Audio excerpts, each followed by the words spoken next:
પાર્લરમાં બીજું શું શું આવે? ખાલી મેકઅપ ને હેરસ્ટાઈલ નથી આવતું.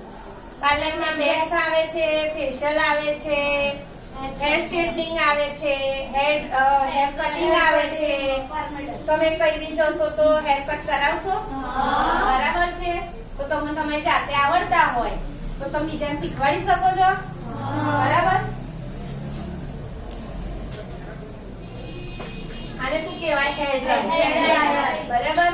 હેર ડ્રાયર તમે સ્ટાર્ટિંગ કરો, તમે પાર્લર શીખો તો 200-250 માં બી મળે છે.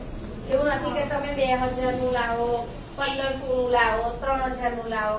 તમે સ્ટાર્ટ કરો ને તો આઈબ્રો, ફેશિયલ અને વેક્સ ક્લાસીસમાં પહેલા આ ફોકસ કરવાનું, પછી આગળ જવાનું, પછી એમાંથી પૈસા ઇન્વેસ્ટ કરીને પછી આગળનું વિચારવાનું.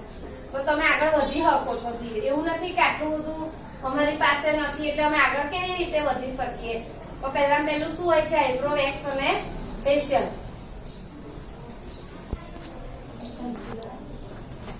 આઈબ્રો, વેક્સ અને ફેશિયલ. આગળ